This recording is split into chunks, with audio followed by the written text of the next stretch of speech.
grown with us for the last 16 years. I'm glad that we're still coming and enjoying Girl Geek dinners at really cool companies like Rippling.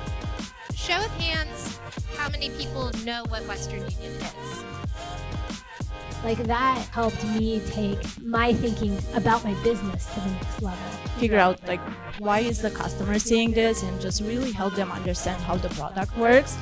You know, it feels good when you advocate for a customer. It feels even better when a customer says, wow, you just like totally changed my quality of life. Not just getting this out in record time for our customers, but also bringing them something that kind of went beyond what they might have even sort of asked or anticipated. If you can get a group of people that support each other, especially women in an organization, it's amazing. So while you find your seats, I want to say hello and thank you so much for coming out tonight. My name is Angie Chang. I'm the founder of Girl Geek X. I'm the person that emails you and says, please come to these really great Girl Geek dinners. I hope you make friends, and I hope you make some people that you will become friends with on LinkedIn, social networks, so that we can continue to inspire each other and lift each other up. Since this community has grown with us for the last 16 years, I'm glad that we're still coming and enjoying Girl Geek dinners at really cool companies like Rippling. So I'm going to hand the mic over to Jen, who's the VP of Global Tech Recruiting. Thank you, Angie. We're not quite sure why this is echoing, but I think if you turn it off and on, it's going to take too long. But just we'll figure it out. Hi. Thanks for coming, Angie. Thanks for partnering with Rippling on this. I'm Jen Hasche. There's a lot of people from recruiting here, so if you have questions for recruiting, just let me know and I can connect you with a recruiter. Before we jump into the panel, I wanted our CTO, Albert, to say hello in the back. Thanks for coming. He's amazing. He's built a phenomenal engineering team and a great person to chat to about Rippling. Can everybody hear me? Okay, cool. So we have two panels tonight. The first panel is a cross-functional panel from Rippling, which I'm really excited about. And then we have our guests, Nan and Maria, who I'll formally introduce later, who will be on our careers, do's, don'ts, and aha panel. So really great. Hey, you guys are all adults. If you need to leave and take a break, go ahead and do that. We're going to keep rolling probably most of the night to get into all this great content. Bathroom is around the corner. Wine is right here. Water is there. And coffee is in the back and tea. Before we jump in the panel, I'm going to have Vanessa Wu, who is our general counsel, tell us about this amazing Rippling leadership principle that's called Go to Western Union. So you probably saw it on the event and like, what is Western Union? It is a great story, and Vanessa is going to tell us more about it. Enjoy, everybody. So, show of hands, how many people know what Western Union is? Cool. And how many people have actually been to a Western Union? A couple.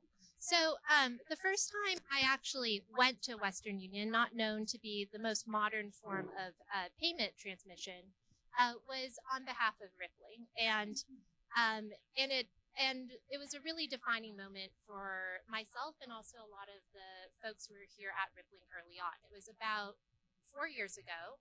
It was in this building. I remember it because it was Labor Day. The Labor Day weekend, and we had just moved into the building. It was super hot, and our old office did not have any AC. So I remember being really appreciative of that moment. But what happened at Rippling, which is among many things besides HR and IT and finance, a payroll company, is we woke up one Friday to a ton of alerts. People were writing in, they were saying they were not getting paid. As a payroll company, when your customers write in that they have not yet received their paychecks, that is a big problem. So folks all across the company immediately went into troubleshooting mode.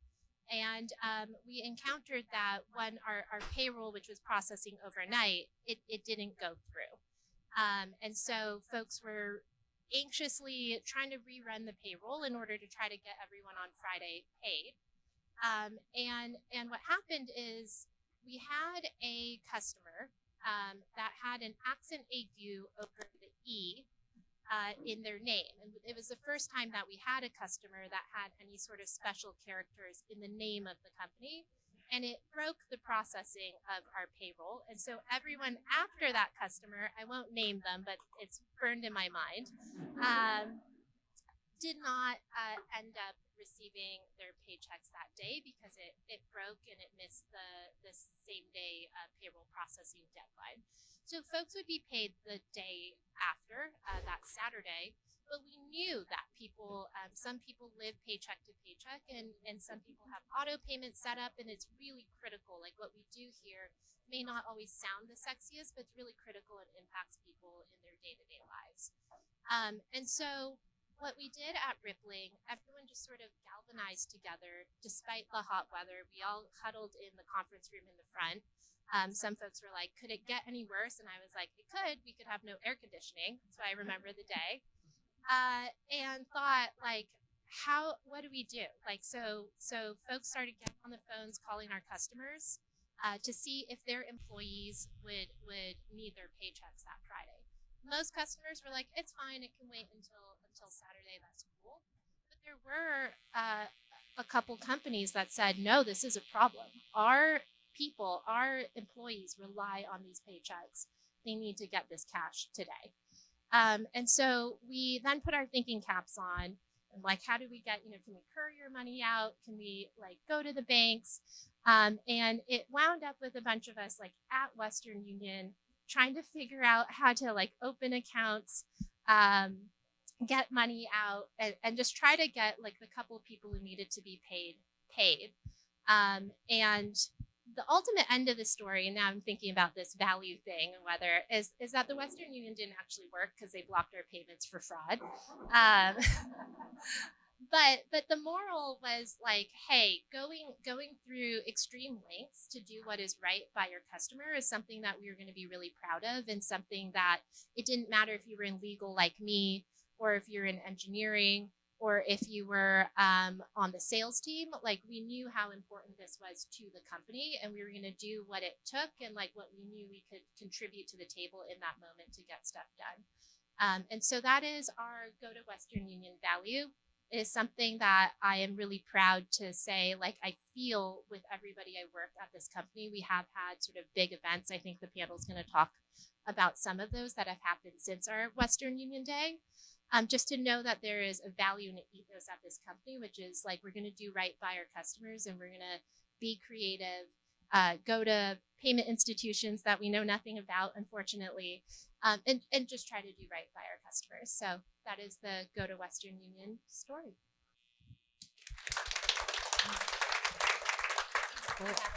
Yeah, I think that one is for the audience. Cool. Hi, everyone. I'm Talia. I'm from our HR team, and I'm going to be moderating this awesome group of Rippling leaders that you see here in front of you today. Today we have Jenny from our design team. We have Kitty from our tax ops team. We have Diana from engineering, Manira from product, and Kim from our technical account management team. So highly cross-functional team, but I think the common thing here is that we all go to Western Union together. I've been here for a year and a half, and I have to say, Rippling compared to other tech companies I've been at, like, you normally see this like tension between like tech teams and business teams and whatnot. I can honestly say you do not see that here. We are just way too busy for that. There is so much going on, and we know the only way that we can really do this is together. And I think today we have some really cool stories to share with you, a little bit behind the scenes of how we go to Western Union every day. I thought a good place to start would be customer problems. Kim, you're on the front line there. Do you want to kind of share with us a little bit about, solving customer problems? Yeah. Can you guys hear me? Can you girls hear me? So I lead technical account management at Rippling, and we get to work with our largest customers and our most strategic accounts. And one of my favorite things is when we uncover needs that we don't yet support. And the reason I love that is because of this panel and like so many other people at Rippling that I get to partner with, because when I'm at Rippling, if I uncover a customer need and we really get to the bottom of it and find that it's something a lot of customers need, we get to build that out, and we do it pretty quickly. And so typically we see a customer need trickle in. We see maybe one or two customers have a problem. And then sometimes it explodes where suddenly it feels like every customer has the same problem right now. And that's awesome because we're growing and we're seeing problems that come with that scale. And one of these needs happened recently. We had a lot of customers who hire an employee, terminate the employee, hire them again. Maybe they're seasonal. It's part of their business model. And it was really painful for them in Rippling for a while. They had to track different profiles of different employees. And like the reporting wasn't seamless. It wasn't as easy for them to manage administratively. And so I talked to Manira about it a lot. And we got on the roadmap and we got it for in several quarters. And that was Q3 Q3 this year. well, from the time that I brought it up. And that was awesome. But then suddenly, customers needed it now. And we started having customers who just actually, it wasn't sustainable for them to use Rippling if we didn't support this. And so I went to Manira again and partnered with her and with Jenny over there. And we got this really complex solution built out pretty quickly for our customers. And the best thing about it was, I'll let them talk about the process, but it feels good when you advocate for a customer. It feels even better when a customer says, wow, you just totally changed my quality of life. And after we were able to roll this out, we presented it recently to our customers at a customer advocacy group. And everyone was like, whoa, this is exactly what you needed. You hit the nail on the head. Thank you. And I couldn't believe in the record time that we did it. So Manira and Jenny can talk a little bit about the process and all of the work that went into actually discovering what that need was. So Kim sort of gave away the ending, but back at the beginning, I had no idea that it would turn out well, because she came to me and said, these customers want to have a profile is the page that shows all of the information about an employee, right? Like your name, your compensation, when you were hired, when you left. And we were creating a new one every time someone worked at the company. So we had a company that had multiple employees with more than 6 profiles. And when they needed to find a piece of information about that person, they would have to basically dig through these 6 profiles to find out if that person had ever signed an employee handbook document or taken their training or course or whatever. And so this was actually the reason we had originally put it as a Q3, several quarters out kind of roadmap item was that what people said to us was that they needed a single profile for a person. A person should have one profile. So you can probably imagine that would require a re-architecture of the way we stored our underlying employee data in a way that would also require a migration from the multiple profiles to a single model. And it would be very complicated and a very long project. But this is where, you start to invent and come up with ways to find creative solutions to problems.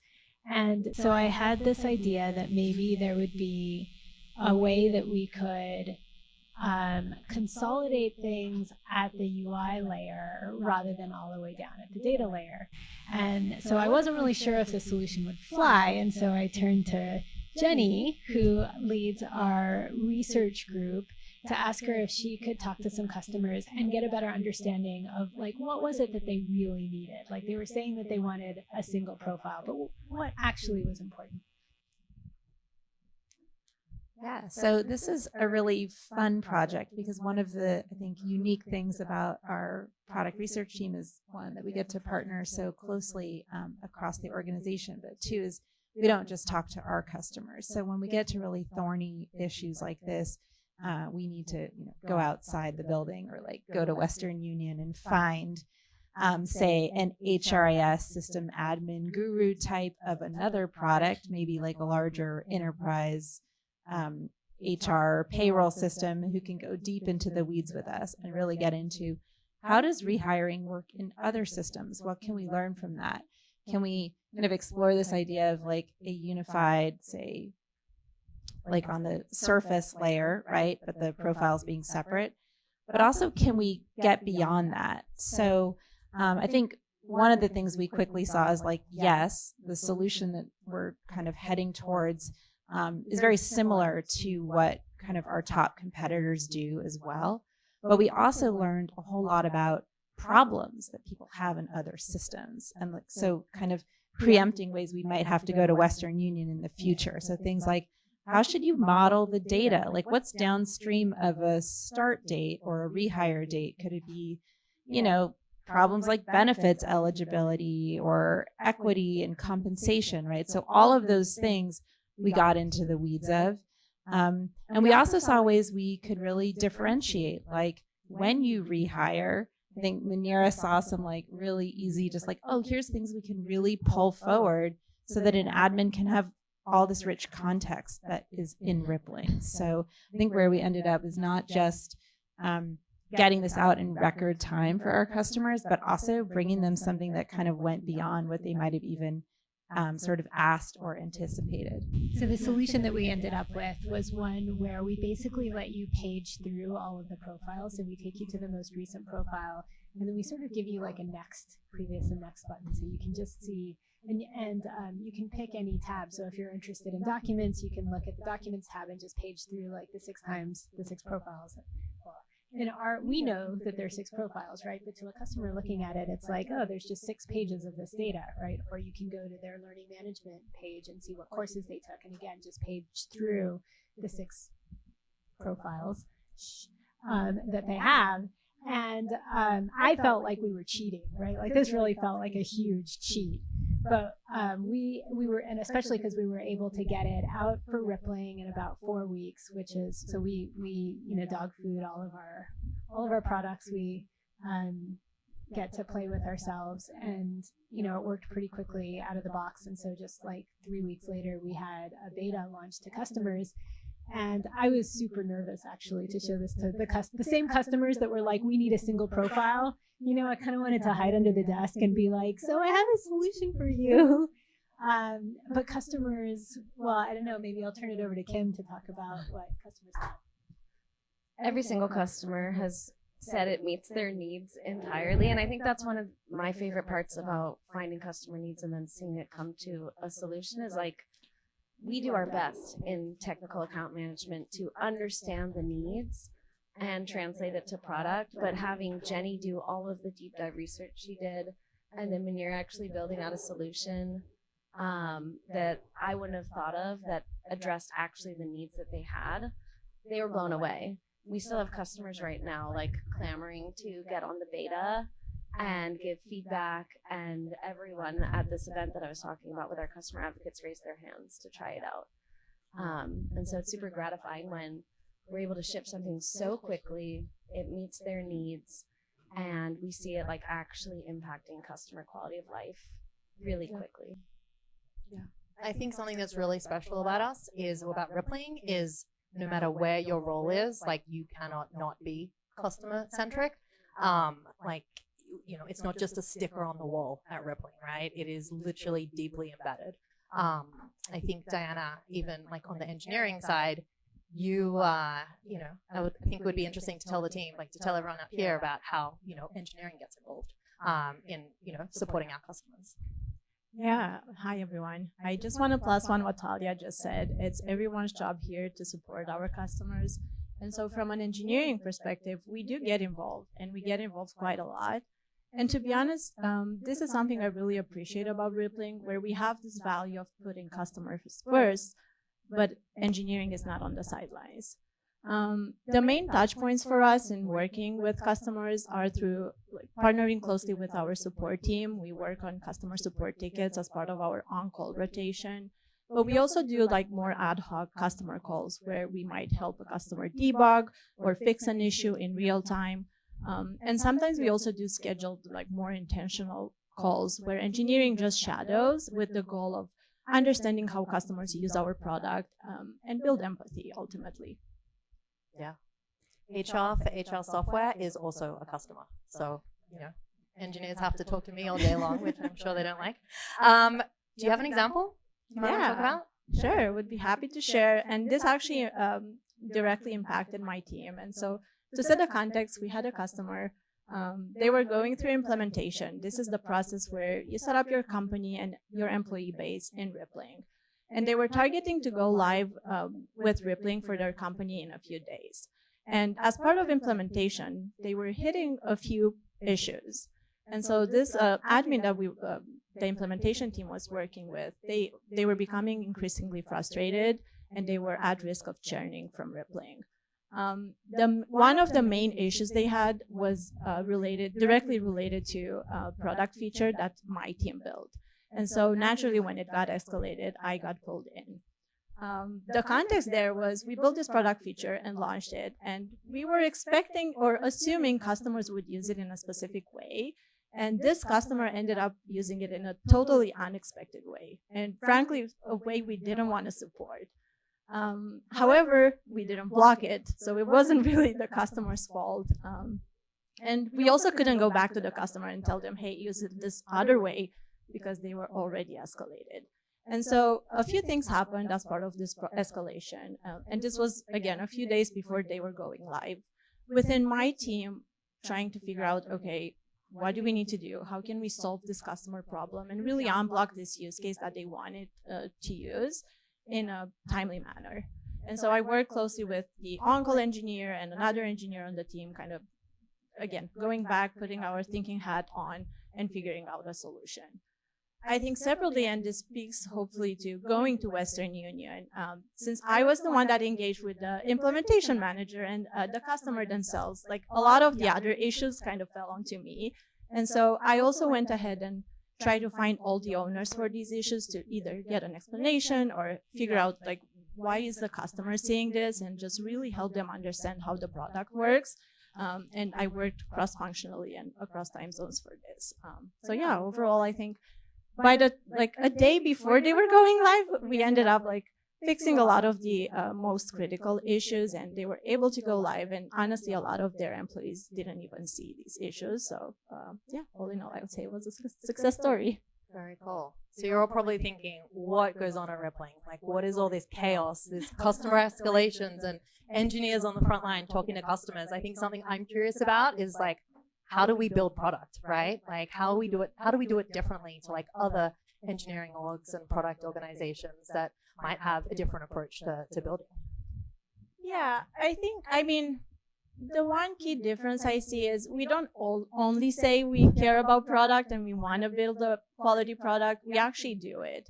And so whenever we have to shift things around or make a trade-off, it's never the product quality, or product quality is the ultimate thing that gets traded off. We usually figure out scope, or to Munira's example, right? Like figuring out the customer need and see if there's a way we can provide that with more limited scope or time.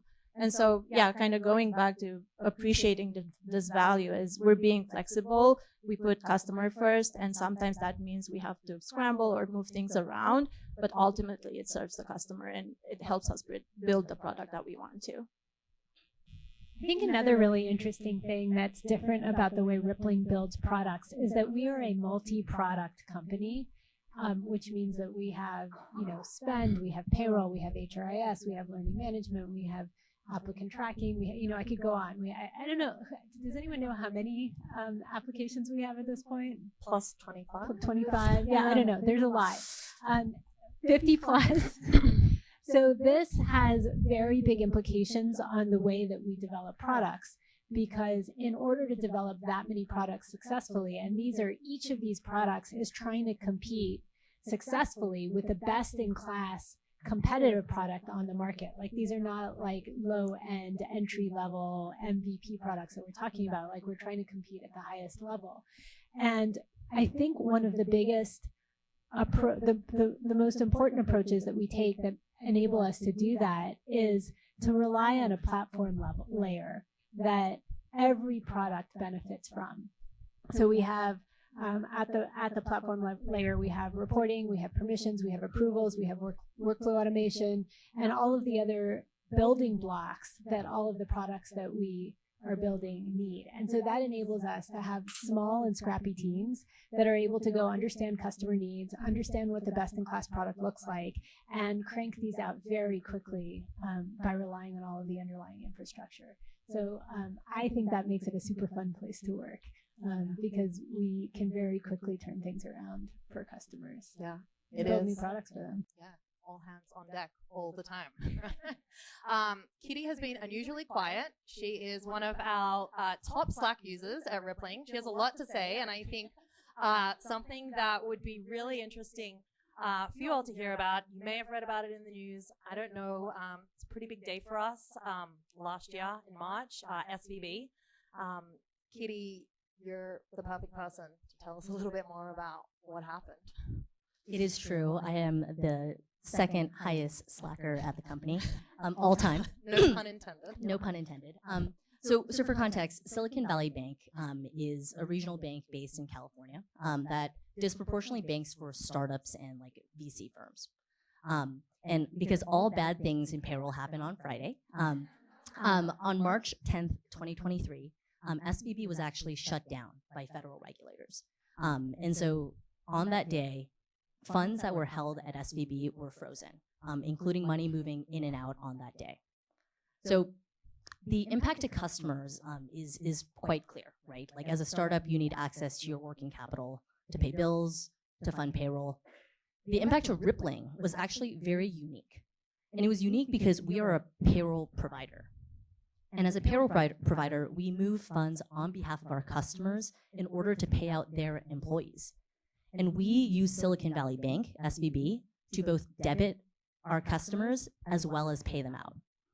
And so you can imagine SVB is almost like a bottleneck in our entire payroll funds flow. And so on March 10th, we had a serious crisis that was actually very similar to the story Vanessa told on actual Western Union.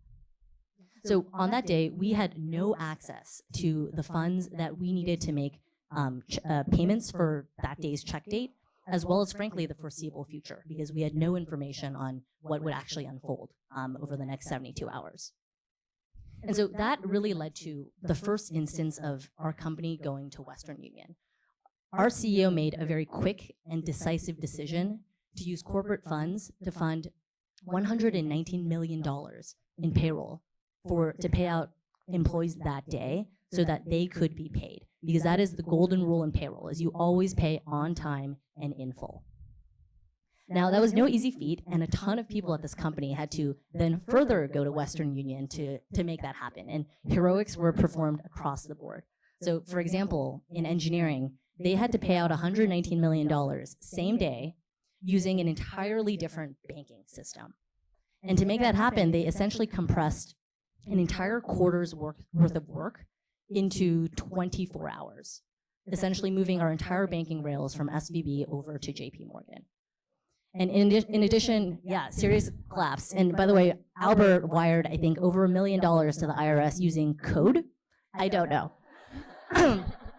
But you know, in addition to the engineering team, right, we had probably upwards of 100 people in support and customer success, phone calling, texting, emailing our customers so that they knew what to expect. Because everyone was scared. No one knew what was happening with their money or whether or not their employees would be paid. Legal also did some pretty incredible stuff around researching FDIC insurance for our customers. And our leadership team actually raised $500 million in 12 hours so that we could be ready to make employee payroll next week if it came to it. Thank goodness it did not come to it. And so I guess SVB, the whole experience is very similar to the actual go to Western Union situation, and it pulled really everyone at the company together, and frankly is an unforgettable day. Yeah, we might want to consider saying go to Western Union and JP Morgan Chase. And USPS. And USPS. For sure. I want to keep things moving. I know we have about 15 minutes left on this panel. I know SVB was a day that no one will forget. There are lots of challenges that we overcome, like daily. I'm going to jump, I think, to you, Kim. I think, can we talk about an example of a really challenging request that we pushed forward just to support one of our upmarket customers, which is obviously a huge focus for us this year? Yeah.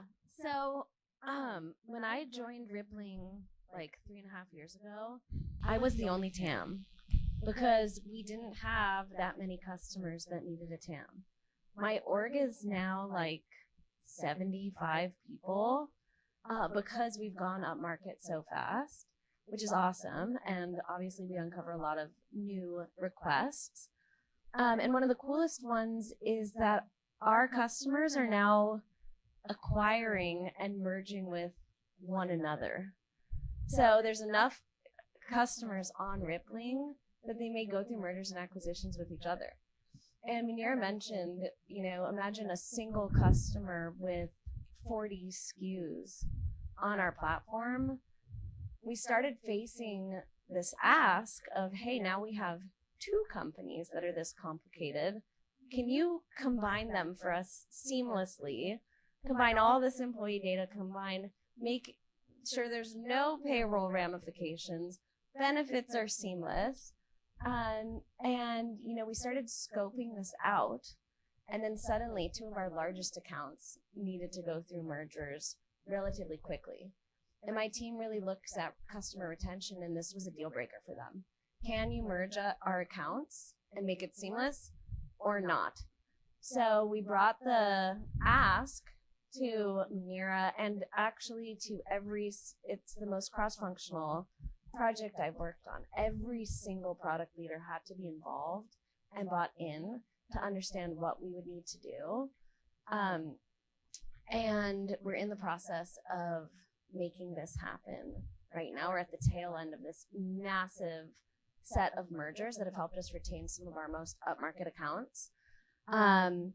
But my favorite part about this has been the teamwork between our CX team and our product team. It has been nights of going to Western Union. I've personally been on late night, midnight calls with engineers trying to get the data in the system the way that we need it. And so it's been like a really fun mix of us doing a lot of hands-on work, but then also product actually building out solutions so that we don't have to do it next time.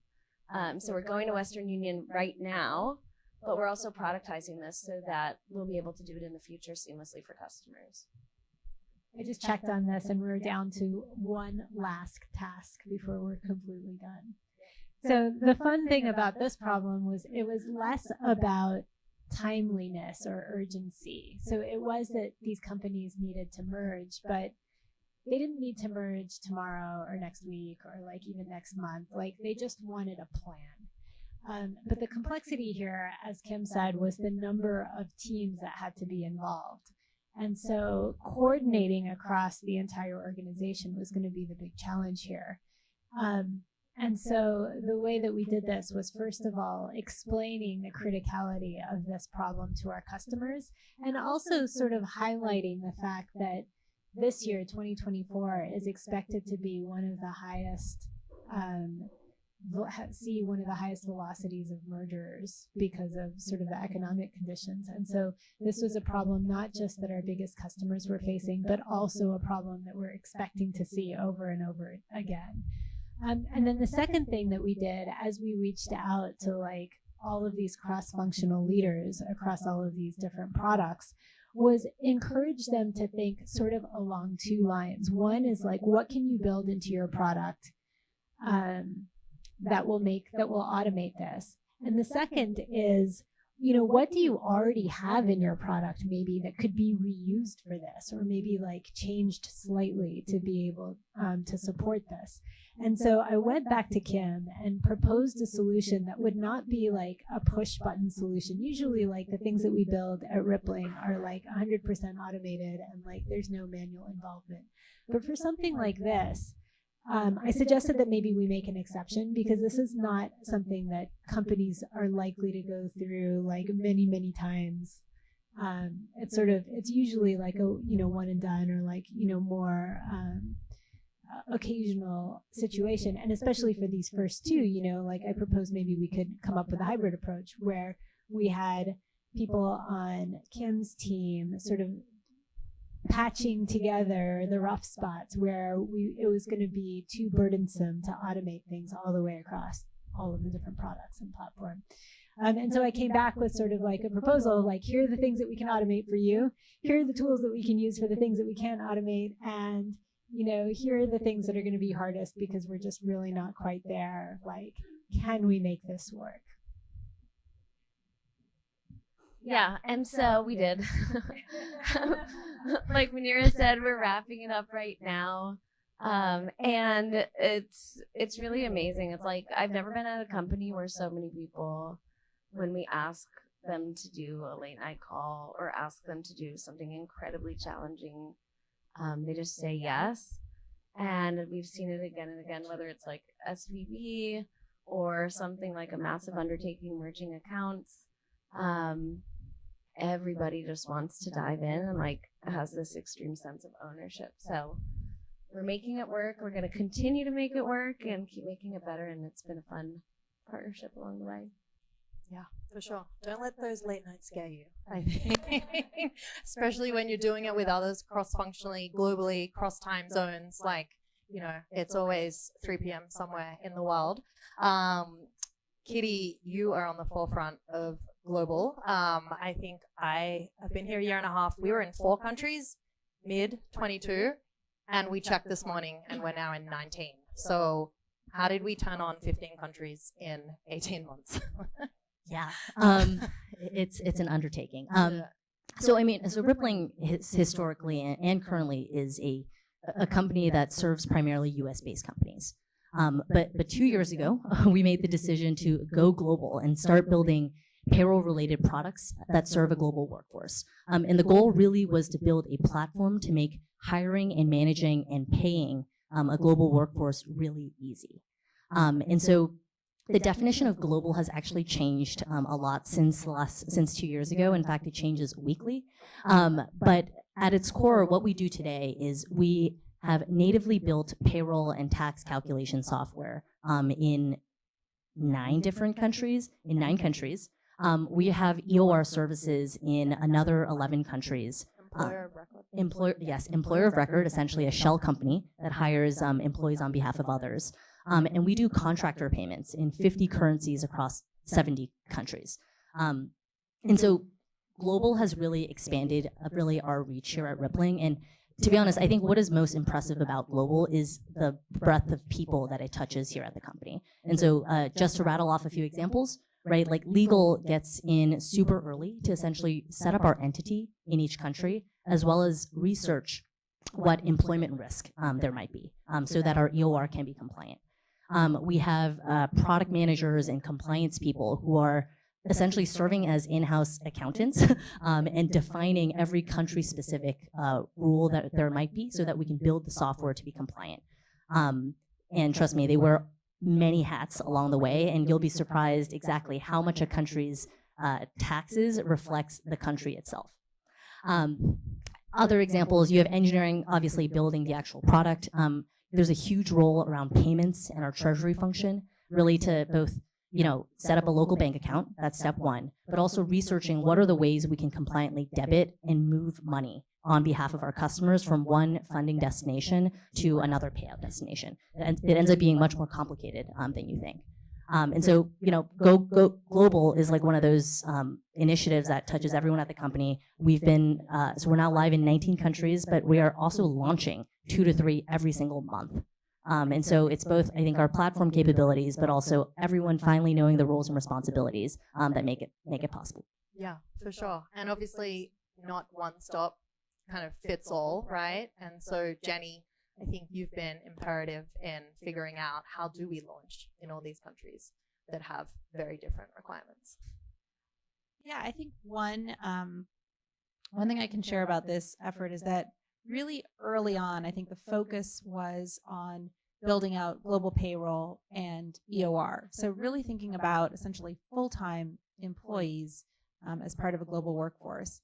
And so on the research side, as we sort of dug into this really large, kind of problem space, talking to customers, talking to non-customers, talking to people who work, globally, we kind of had this insight. We realized actually contractors are a huge part of this ecology, but we're not thinking about contractors, right? Our focus initially, like early on, was on, employees. And so with that insight, we realized that there's kind of a funnel effect, right? So actually, in a lot of cases, contractors are converted into full-time employees. And so there's somewhat of a risk if you kind of go to market without considering, kind of how contractors fit in. So at the initial launch, we did have, kind of ways to pay contractors, think payroll for contractors. But we also realized that there's a lot of different kinds of, freelancers out there, whether they work for project-based milestones or time-based. And so I think one of the most exciting parts of this project that's yet to launch, but very soon, is a close collaboration with product, with design, engineering, and research, a lot of iteration, and was kind of a brand new product that focuses on paying and invoicing for global contractors. I think this will be really exciting when it launches, and just, shows, I think, that in all of these ways that we go to Western Union, it's not just for Rippling, but it's really for all of the employees in this much larger workforce that we're supporting. Yeah, absolutely. All right, we have about 5 minutes left. We would love to jump to questions. So we have a mic that will be going around, and we have a bunch of very passionate Rippling leaders here. So ask away. Yes. Oh, Jen's coming around.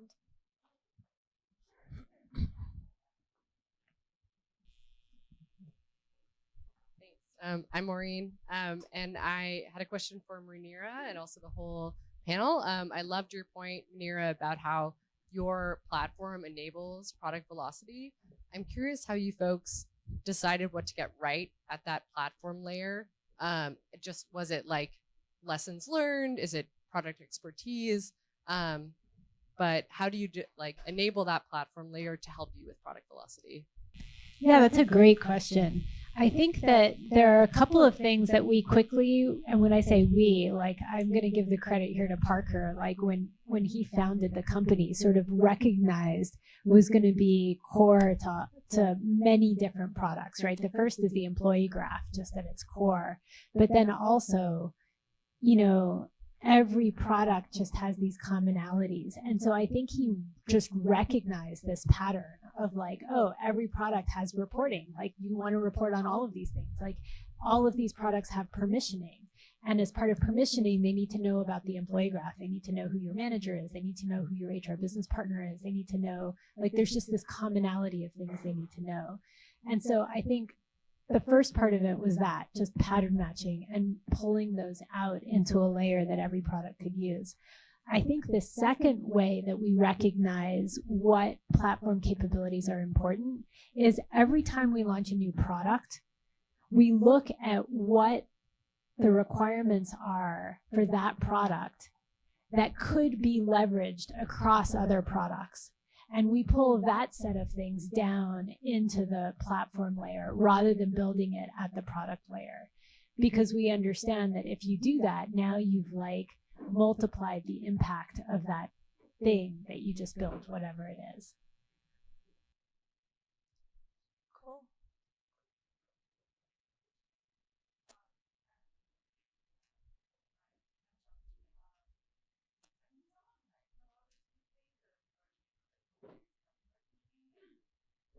Yep.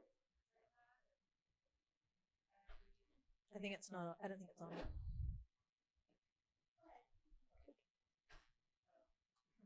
Yeah, that's okay.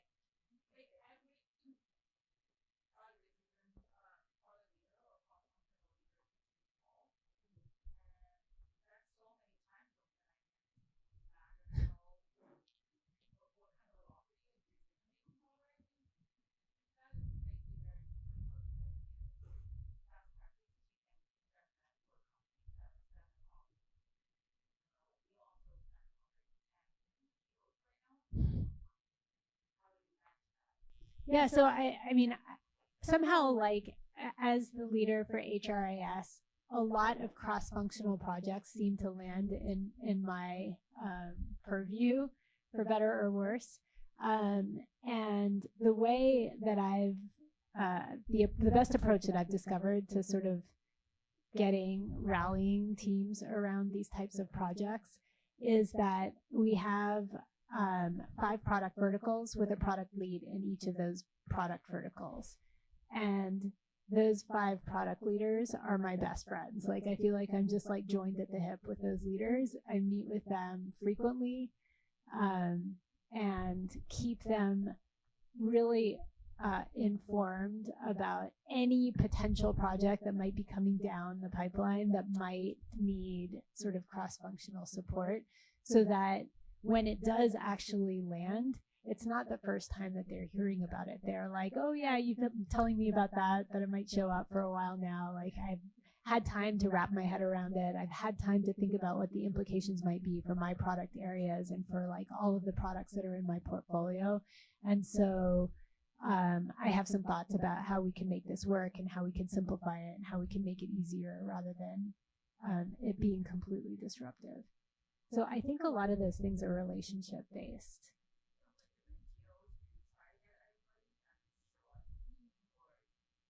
No. We do a lot of things over Slack, and that's probably a superpower in terms of being able to work across geos, because people will pick it up and see it when they show up, when they have time, when they're doing their own work hours, and ask the questions that they have. And we try to overlap as much as possible so that we're not like losing a day on every question. So, you know, when India wakes up and they'll read the Slacks, they'll catch up with whatever happened, they'll start asking their questions right away, and like we'll try to overlap so that we can answer those questions right away and move quickly in that way. But yeah, we don't try to do huge cross-functional meetings. Those don't tend to work very well for us.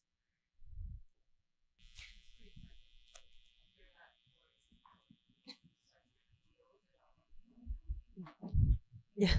We have one more question out front here. Hi guys, I'm Sucheta. I have a question around, so many products, being part of, your HRIS system.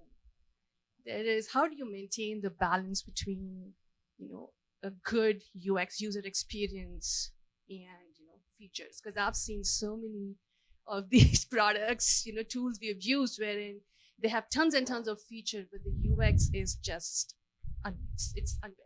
You can't use them. So how do you make? I'm sure it's a question for you.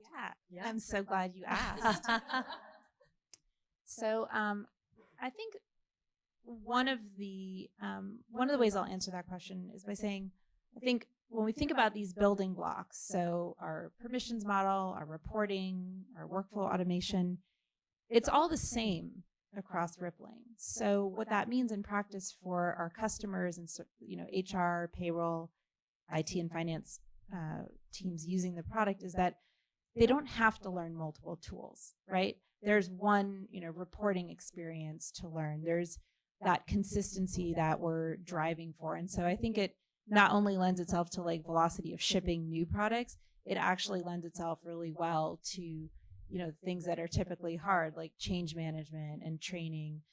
We've also worked really hard to keep the experience simple. So you can do quite, sort of complex things with Rippling. But we always, especially on the design and research side, try, get feedback on the product from people of, all sorts, people who are the most seasoned payroll admin and people who have been running payroll for 2 weeks.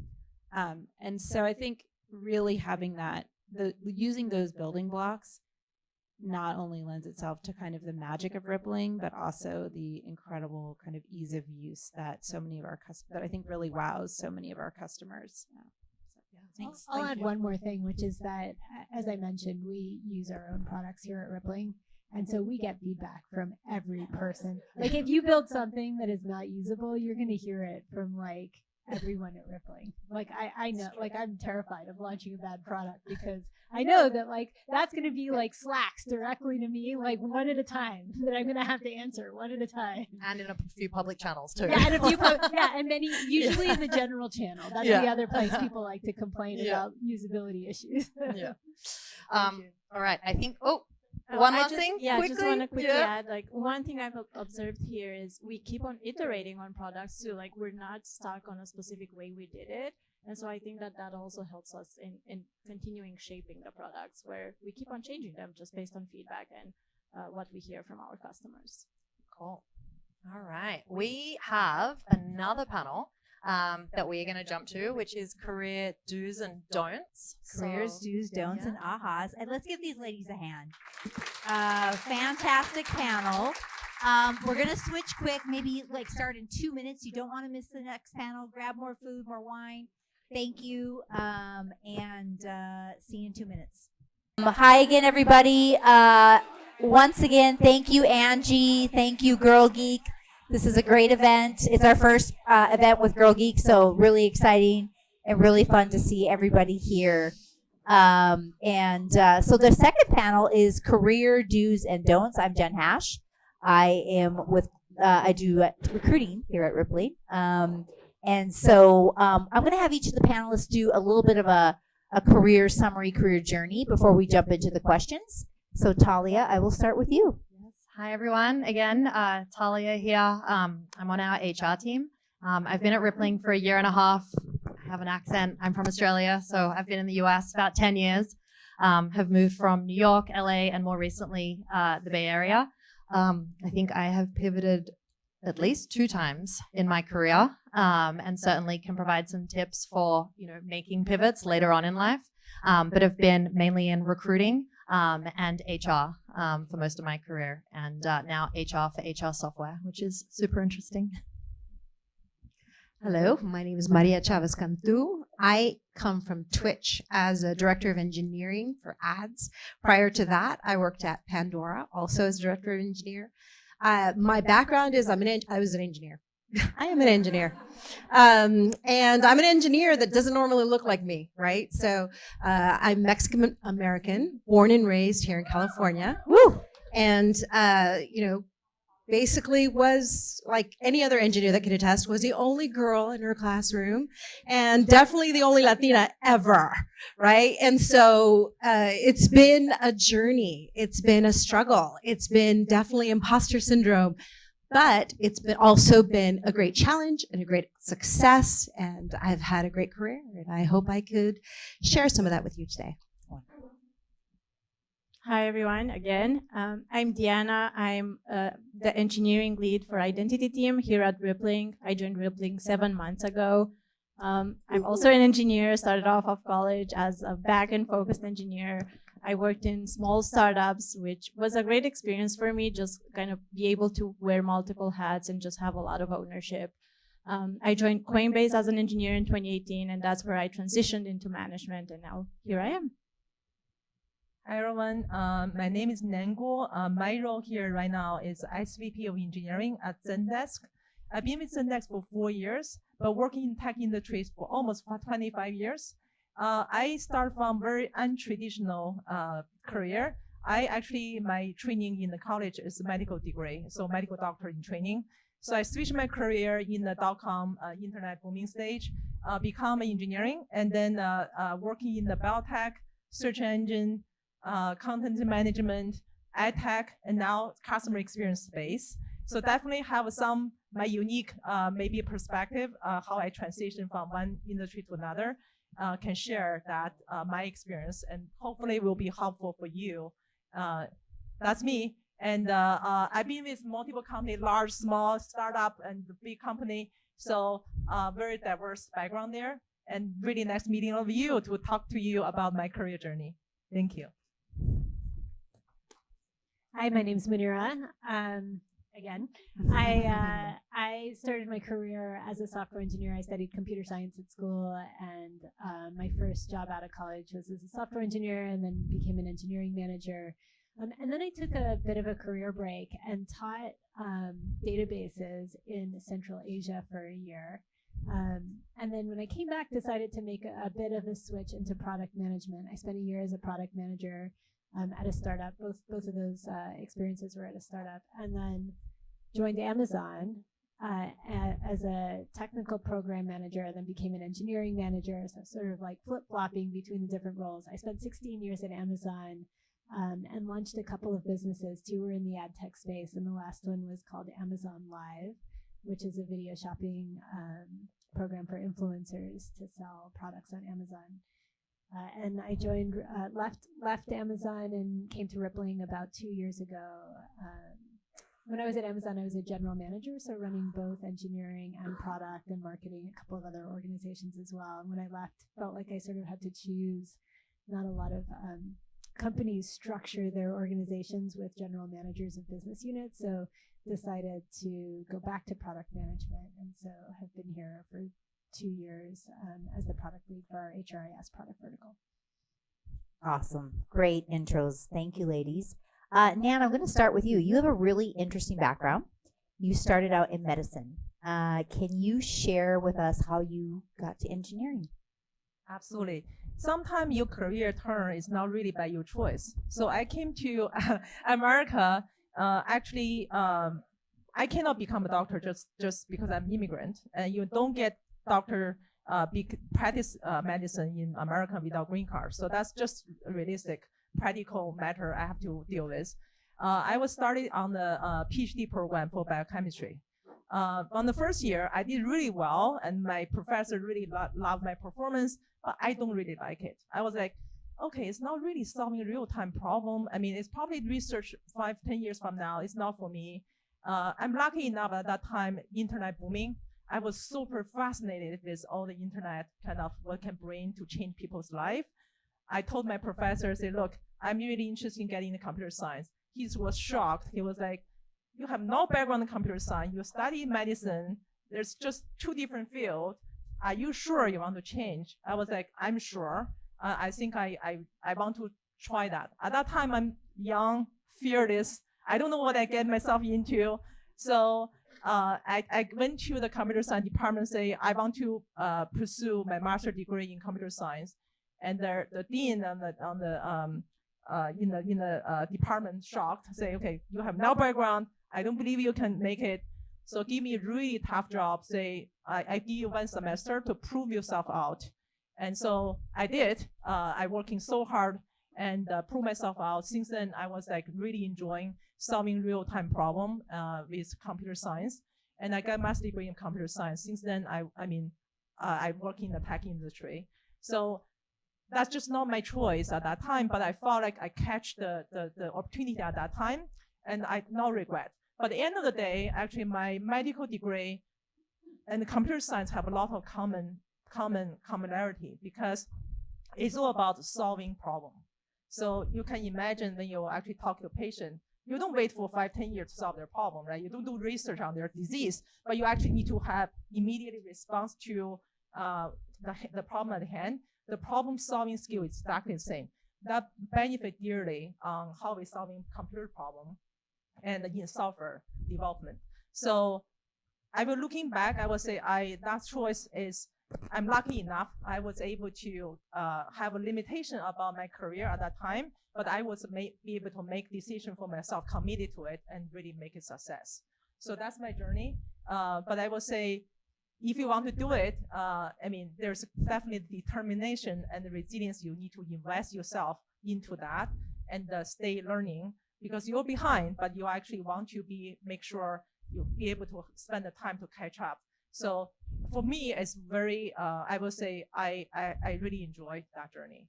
I love it. And so the aha is the problem solving. It crosses in both worlds, and the do is be resilient. Any other do's that you want to leave the audience with right now?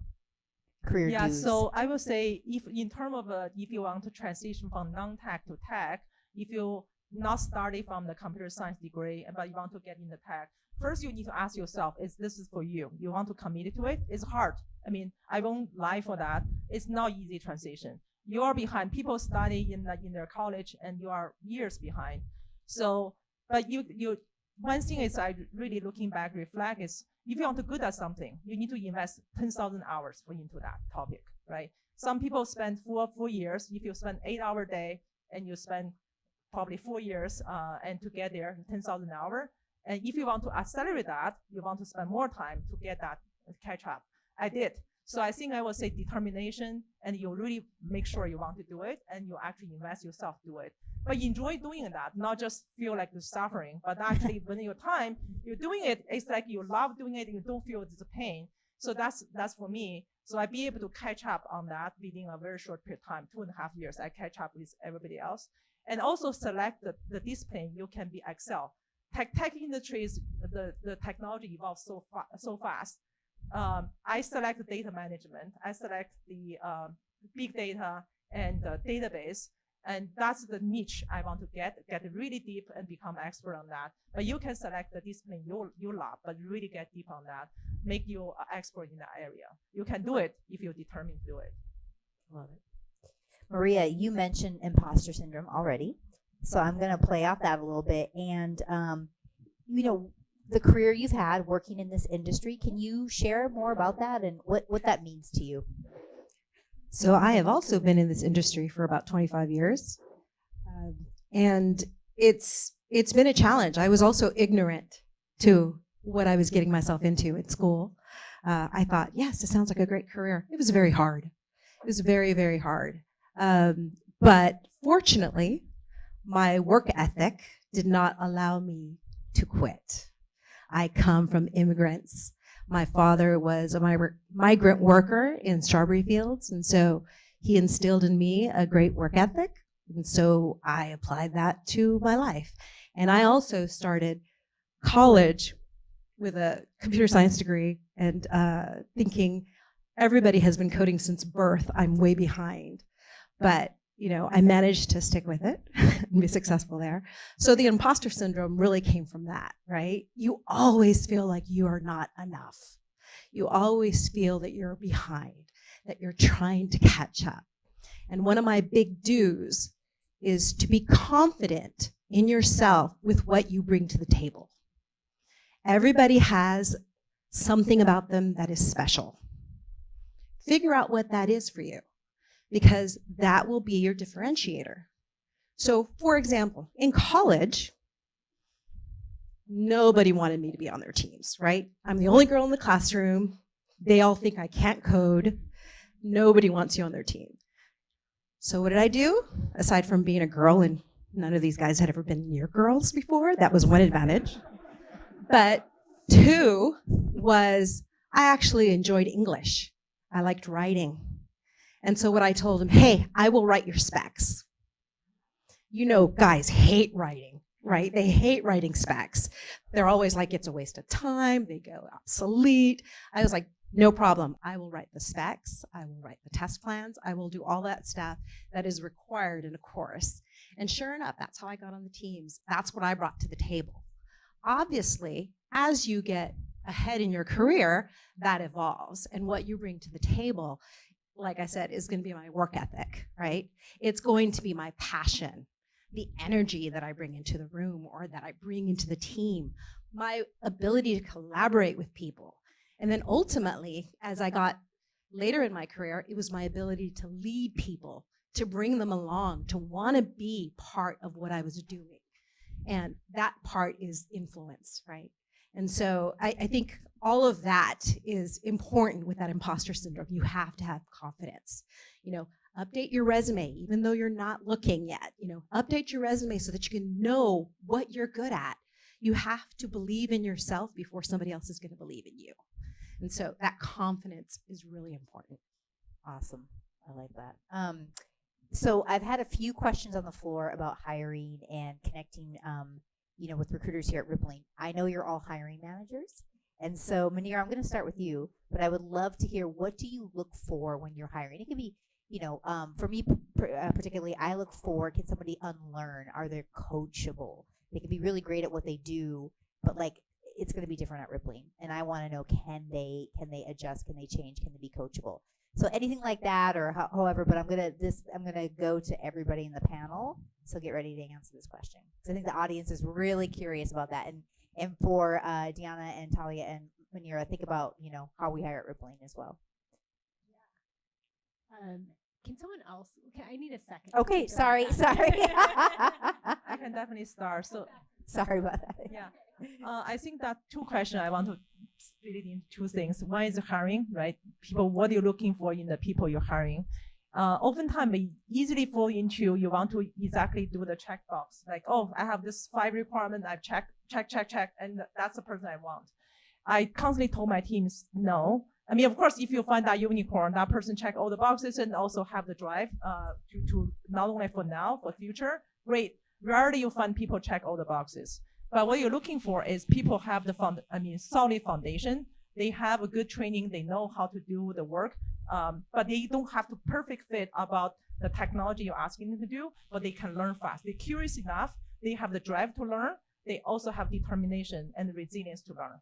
You're looking for more soft skill rather than hard skill. So that's on the hiring side. When you're looking at how you grow your team, when they hired, and that's another one is that person determined enough, ambitious enough, aggressive enough? They want to grow their career. They want to be, I will say, motivated enough to get to the next stage. They know there's a hard work to be done. They also willing to take hard feedback. So if people are like glass heart, I mean, if you say something constructive feedback, they just falling apart. That's not the person you want to invest. You want to invest people have the resilience, have the drive. So that's what we're looking at, both hiring and also grow your team. Just needed a second to collect my thoughts. When I'm hiring, I'm usually looking for 2 categories of things. The first category I would call sort of hard skills, like the skills that are needed to be successful at the job. And right now I'm hiring, into the product organization. And so the most important hard skill that I'm looking for is good judgment and product sensibility. So, and empathy for the user, right? When you're thinking about how to build a great product, I think someone had asked a question in the last session, like how do you make sure that you're launching a lot of features, but also making them really usable? Like, I'm looking for people that can do that, take a really hard, complex problem and make it really easy for a lay user to understand. So that's the first category, is like whatever the job is that I'm hiring someone into, do I have confidence that they're going to be able to have the skills necessary and the judgment necessary to do that job? And then the second category of things are that I look for someone that will meet the leadership principles of the organization that we're working in. And so those leadership principles at Rippling are things like pushing the limits of possible. And this is really important, right? Like, is this a person that will take a really hard problem and say, I can figure out how to do this? Like, this is the attitude that I'm bringing to this problem is, God, that sounds impossible at first glance, right? Like, we're never going to launch a rehiring solution in 7 weeks. Like, are you insane? But rather someone that's like, okay, that sounds impossible, and I'm going to figure out how to do it, right? I'm going to run through walls until I figured out how to do it. And so we have a set of leadership principles here, and we're looking for people that are going to really excel in those areas. Let's see. For me, I think so. We definitely have on-site and like all of these stages where we try to evaluate candidates against expected checkpoints, to Nan's point. I think what's really important to me and what I look for in candidates, there's a few things. Quality and an emphasis on quality. Do I see the candidate like really, even if they don't know something, being curious about it, or when presenting and talking about past projects, have they had the learnings? Like, are they interested in what could have done better to make a better choice in the future? And so I think we have a really high bar for engineering here at Rippling. And so trying to emphasize on that, it's really important for me as I build a team. The other thing I would call out is ownership. And this kind of ties in what Munira was saying, but also like going to Western Union, right? Like, we really want people on the team that act like owners, that can take whatever you give them and run with it, figure out solutions and figure out how to push it forward. So I would say those two are pretty important for me.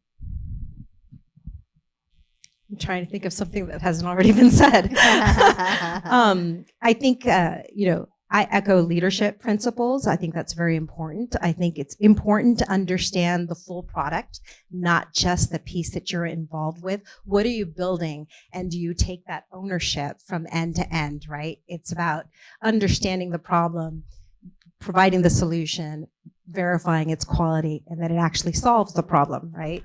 But to echo what you said, curiosity. I look for curiosity. People that are curious will figure shit out. If they're not curious, they're just going to basically do what they're told. And that's not the type of person that I want. I want somebody who goes and finds things to do, finds the problems that need to be solved. So I look for those thinkers, those problem solvers. +1 to everything that's been said. It's hard to go last, but I think something that I look for in addition to all of that is like structure and clarity of thought and communication. Are you speaking in plain speak? Are you articulating something that is just simplified? It doesn't need to be overly complex. And do you allow for there to be a dialogue where people can double click in versus somebody just speaking for the first 10, 15 minutes uninterrupted? Never do that. Check in with your interviewer would be some of my tips. Love it. Thank you. Thank you, everybody. Those are great examples. I know that was top of mind for the audience. I wanted to throw that one in there. Talia, talk a little bit, Talia is in HR here, and I wanted you to talk a little bit about, like, for people in the room that are thinking about getting into leadership, how would you give them some do's and think about that and transitioning from IC to manager? IC being individual contributor. I think, we have our leadership principles here at Rippling, and they do not just apply to leaders, right? Everyone is held, to that standard. And I think you don't have to have manager or director in your title to be a leader. And my biggest tip would be start to demonstrate leadership qualities and behaviors before you even get recognized for it, right? There's a term here that our COO, Matt McInnes, coins, which is like reaching up and pulling down.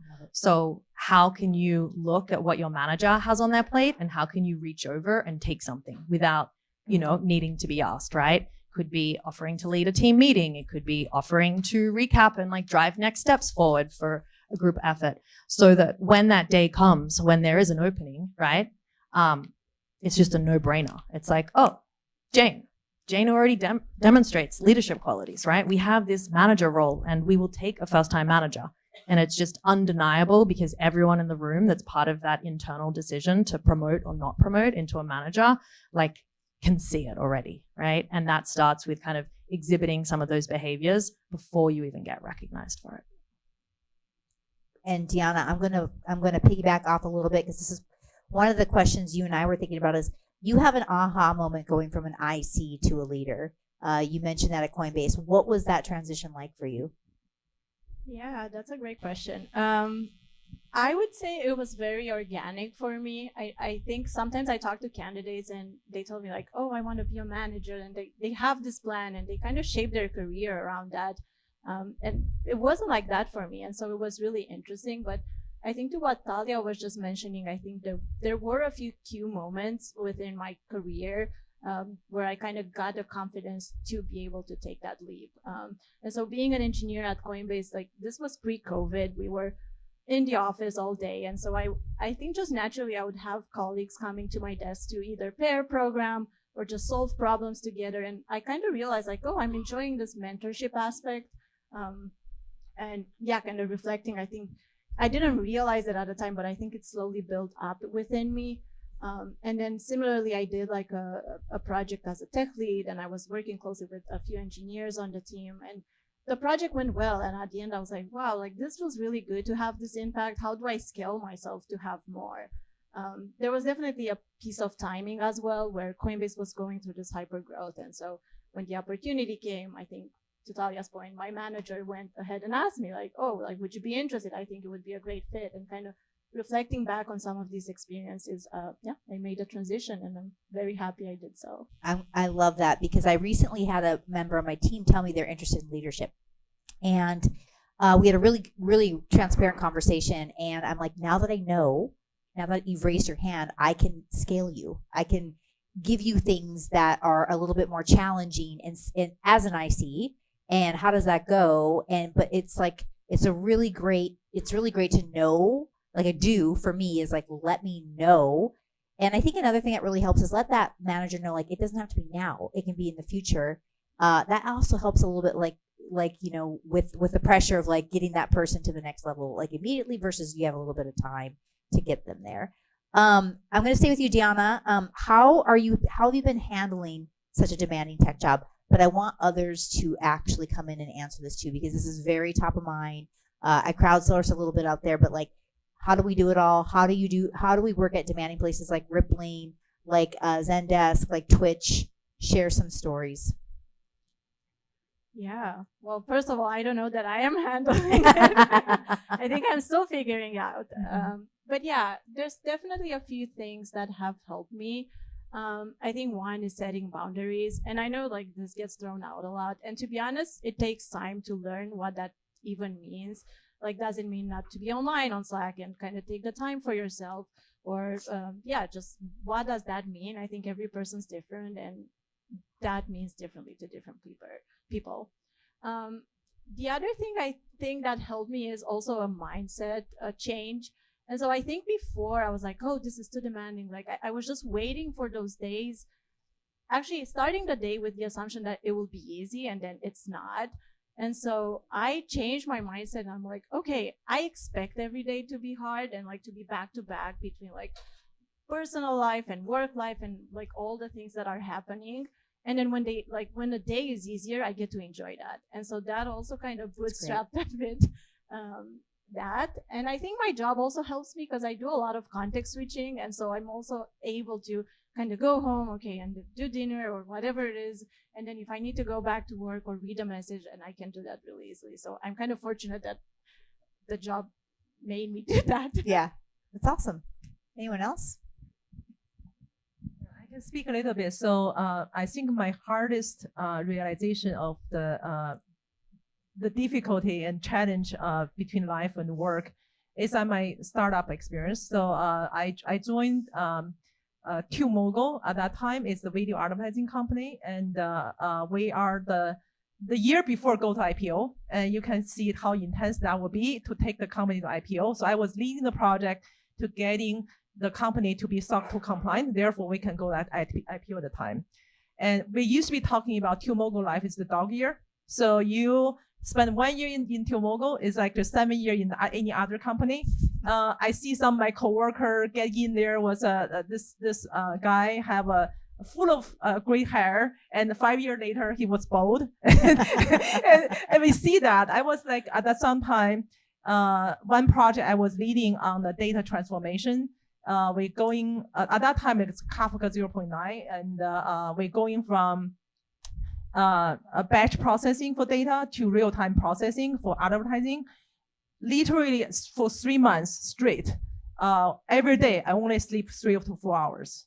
And at that time, I was working with people in their early 20s. I was already in my 40s. I was like, even though my heart want to go there, my body cannot take it. I was like, I'm almost about to quit at that time. I was like, this is too much for me.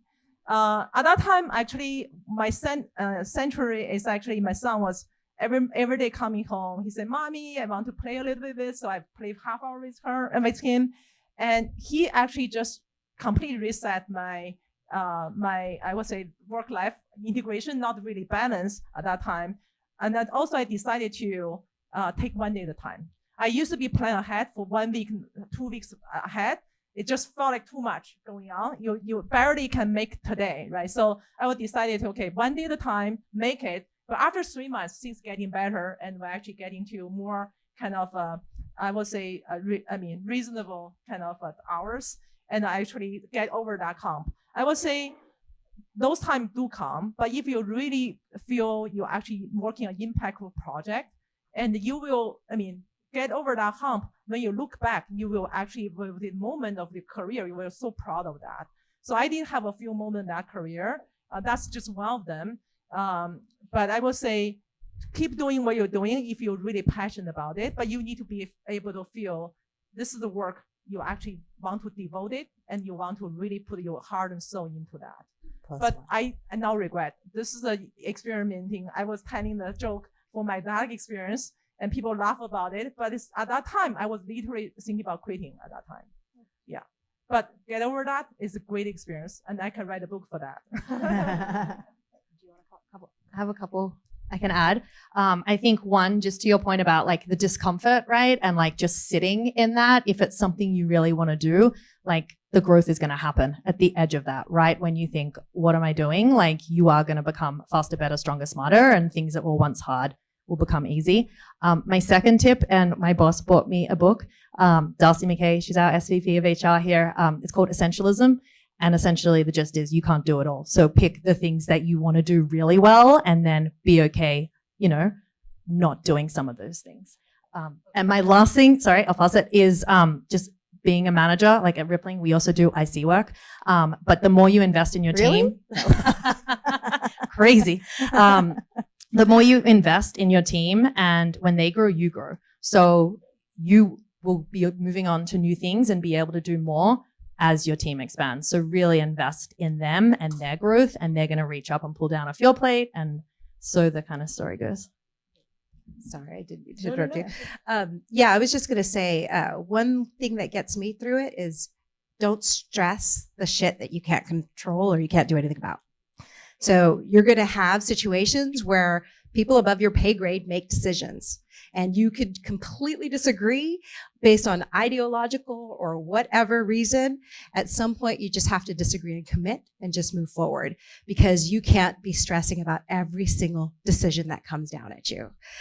It's just like prioritization, right? You got to prioritize. What are you going to worry about? What are you not going to worry about? So that's what helps me. Great. Nira, did you want? Sure.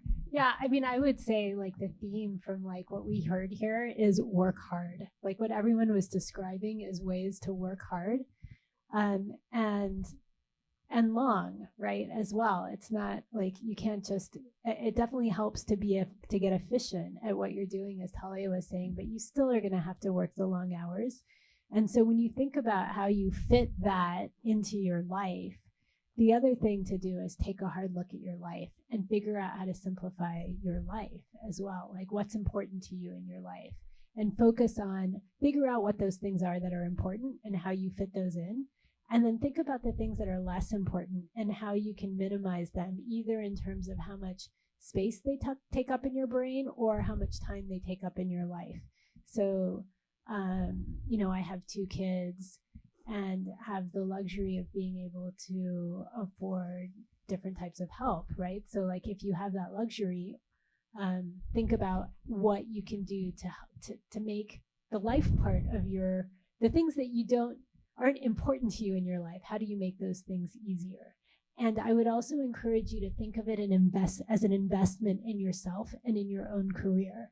So even if you're early on and maybe not making a huge amount of money, or if you're early in your career or whatever, still spending that money on making your life simpler enables you to then spend the longer hours at work.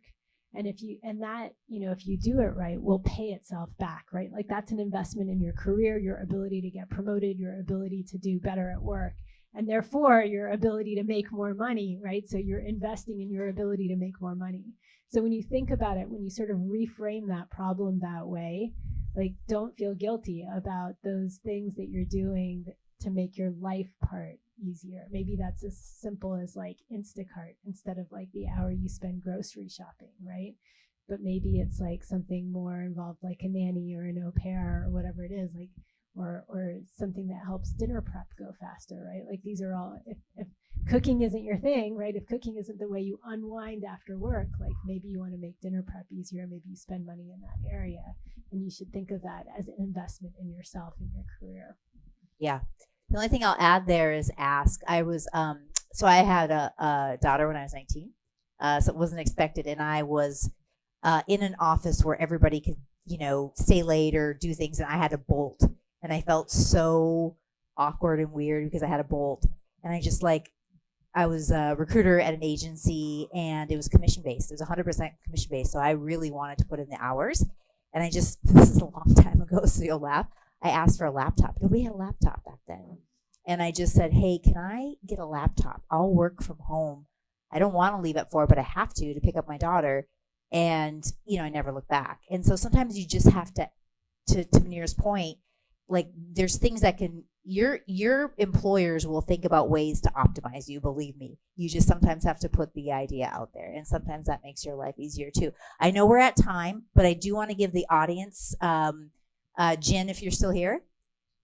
Yes, Jen's got the mic. And great job, panelists. Thank you for sharing all this. It went by so fast, but any questions for our panelists? Hi, I'm Catherine.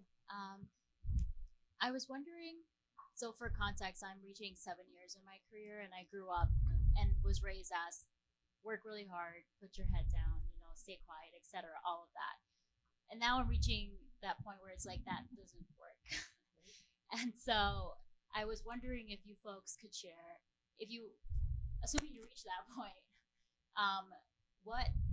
how did you pivot your mindset in terms of what steps did you take to work smarter versus harder?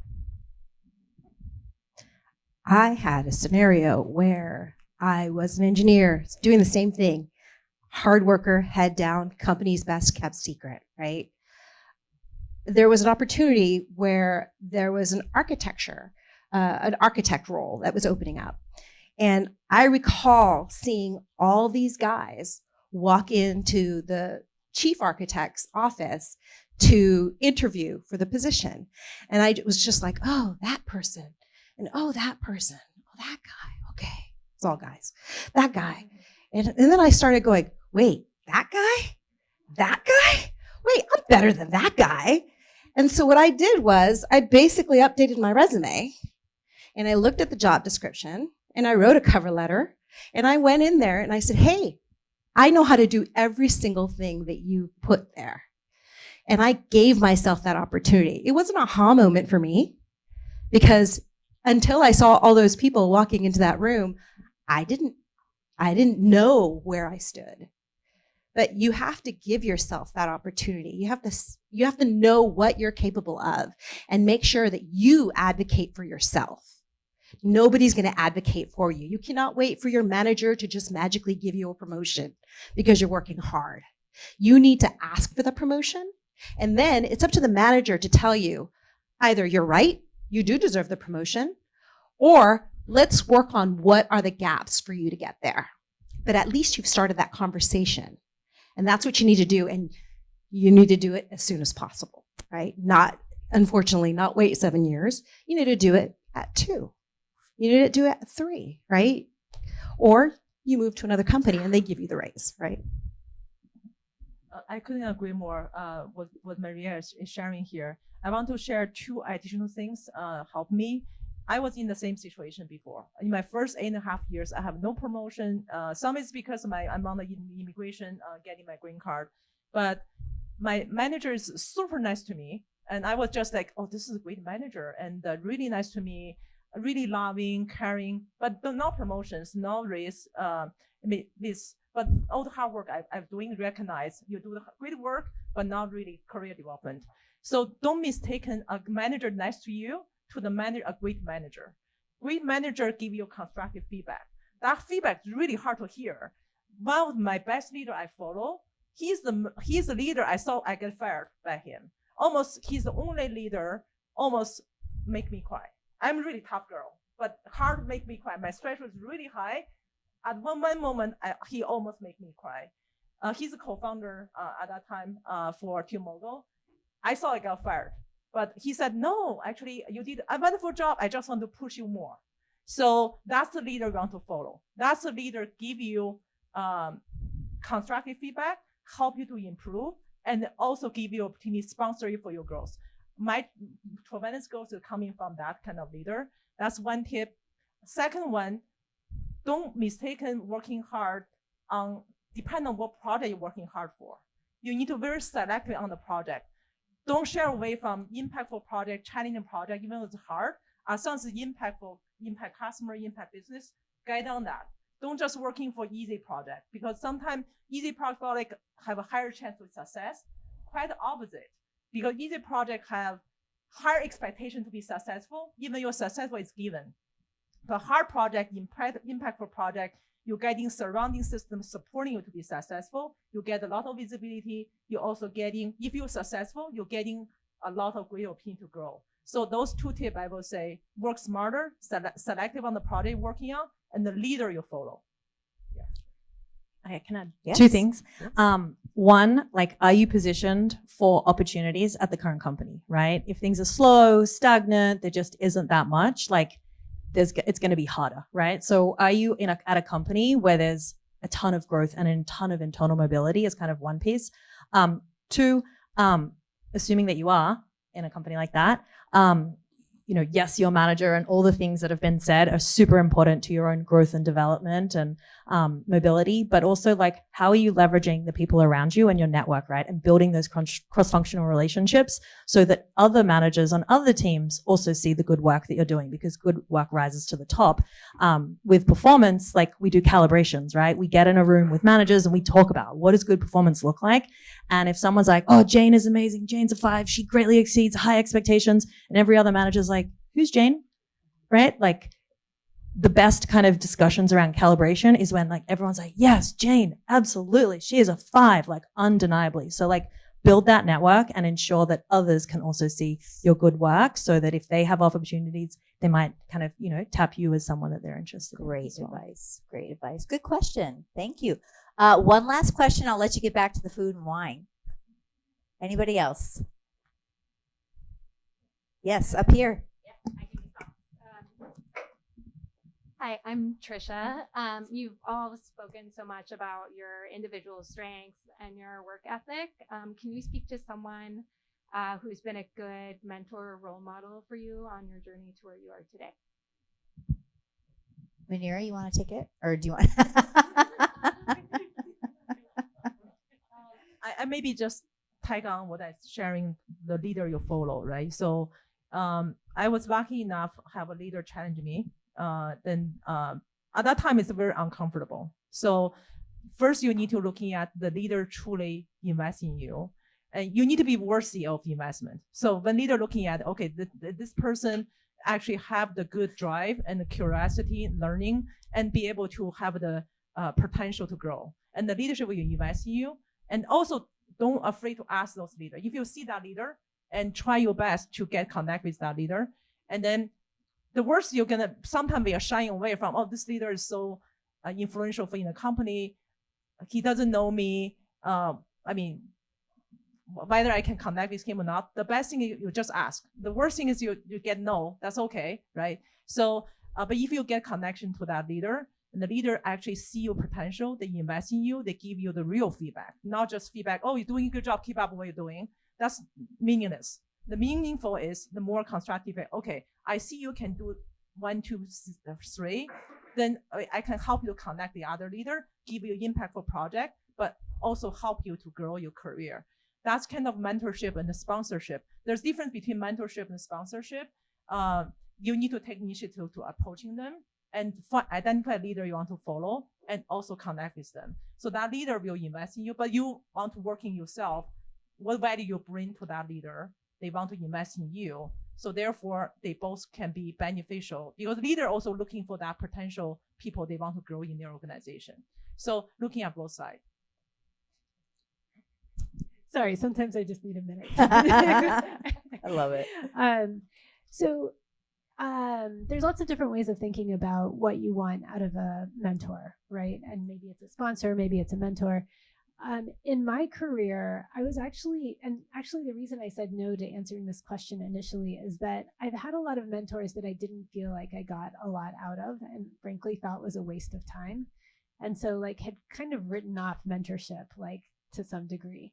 And especially the type of mentors that would try to tell me how to do my job, oh, you should stand, sit at the head of the table, or stand, speak more confidently, or I don't know, whatever that feedback was, I can't even remember, but I never found that super useful. But there was one mentor that was just incredible for me. And I was actually mentioning it earlier, which is that when I was running Amazon Live, which is a live video shopping business, I had the fortune of having Emmett Shearer, who is the CEO of Twitch, as my mentor. CEO and founder of Twitch, right? So he founded a live streaming business, and he was able to talk to me about actual ideas for my business. And I found that like just mind-blowingly amazing, right? Like just the way he thought about his business, the way he explained what was important, what metrics were important, what he tracked, what a good benchmark looked like for any given metric, right? Like what's a good like average viewing time on a live stream, for example. Like that really helped me take my thinking about my business to the next level. And so I guess like I would say, think about what you're looking for in a mentor, but also consider something that's like maybe not the first thing. Like I feel like the first thing people think about in a mentor is like someone that's going to tell you how to do your job. Like how did you like what to do, right? Or how to act. But like also consider that this other really important thing, which is that if you can connect with someone about the details of what you're trying to accomplish, and they can help you in that like specific knowledge area, like that can be really transformational to you as a leader or as, you know, in what you're trying to accomplish.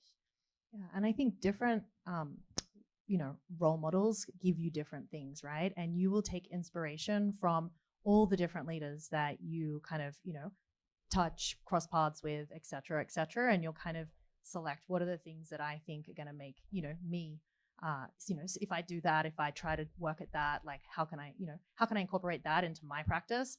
And those things are going to also serve you well with like mentorship and stuff like that. Yeah. And I think, you can't force it too, right? You've got to, like, sometimes it's opportunistic. Sometimes you need to know what you're looking for. And sometimes those learning moments just happen organically versus like a mentor-mentee type, formal relationship. Wonderful. And I'll just add on to that. Sorry about that. Yeah. Sometimes I forget the mic's on. Back to the do's and don'ts. Like, don't think it has to be this certain person at this certain level, at this certain company. It's everyday moments. Like, I think I get the most learning, aka mentorship in the moment from things that scare me, from leaders that I don't see eye to eye with, and or I'm just, wow, that person feels like they're hard to work with. But like that's when you're learning, when you're actually really sticking with somebody who's very different point of view from you, but you can pull back and learn. And those are like what I call like everyday mentoring moments. Like you get them, you just have to like be aware that you're getting them. All right. I have one more thing to add to that. Another alternative to mentoring is some coaching circles. For example, at Twitch, there were 5 engineering leaders that were women, and we would have coaching circles. And it was great because all of a sudden you're interacting with all these people, you're having meetings with executives, you're having meetings with particular individuals, and they're like, oh, that person's not really that bad if you approach them like this. Or, this is the right way to write a strategy document and who to send it to. Those types of things, that is gold, right? If you can get a group of people that support each other, especially women in an organization, it's amazing. Awesome. All right. Well, a special thank you to Nan and Maria for joining us tonight. Really, really excited you're here. And thank you so much for saying yes.